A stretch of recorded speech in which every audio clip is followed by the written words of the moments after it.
Hello guys, welcome back to my channel. ఎప్పుడు boiled eggs తినాలి అంటే బోరింగ్ కదా, ఎవరికైనా కొంచెం ఇంట్రెస్టింగ్గా ఎగ్స్ స్టఫ్డ్ ఎగ్స్ ట్రై చేద్దాం ఇవాళ. బాయిల్డ్ ఎగ్స్ అయితే బాయిల్ చేసేసుకోవాలి. ఒక 5 ఎగ్స్ తీసేసుకుంటున్నాను. మంచిగా బాయిల్ చేసుకోవాలన్నమాట.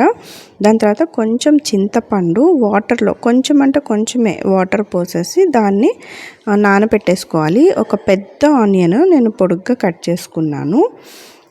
బాండీ పెట్టేసుకొని ఒక 2 స్పూన్స్ ఆయిల్, అంటే ఆనియన్స్ వేగే వరకు మనం ఆయిల్ అనేది వేసుకోవాలి. ఎక్కువైతే అవసరం లేదండి, నేనైతే కొంచెం ఆయిల్లోనే వేసేస్తున్నాను. ఇంకా ఆనియన్స్ని కూడా మంచిగా ఫ్రై చేసుకోవాలి, డార్క్ బ్రౌన్ అయిపోవాలి. నేను ఫ్లేవర్ కోసం వెల్లుల్లిపాయ సన్నగా తరిగేసేసి అది కూడా యాడ్ చేస్తున్నాను. ఇక్కడ అన్నీ కలిపేసి మంచి గోల్డెన్ బ్రౌన్ వచ్చేదాకా వేపుకోవాలి.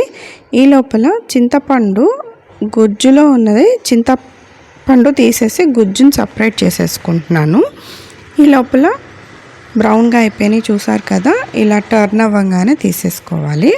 నేను ఒక స్పూన్ కారం వేస్తున్నాను.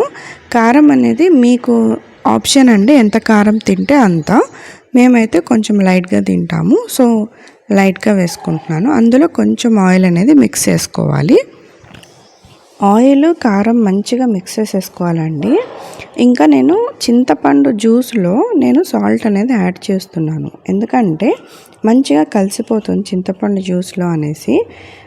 ఇంకా అన్నీ మిక్స్ చేసేసుకున్న తర్వాత దగ్గర పెట్టేసుకొని ఎగ్స్ హాఫ్గా కట్ చేసుకోవాలి. చాలా జాగ్రత్తగా కట్ చేసుకోవాలండి, ఎందుకంటే ఒక్క సైడే కట్ చేసుకోవాలి కాబట్టి.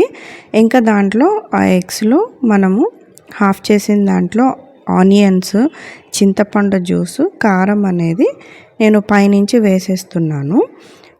కొత్తిమీర గార్నిషింగ్ కోసం వేస్తున్నాను.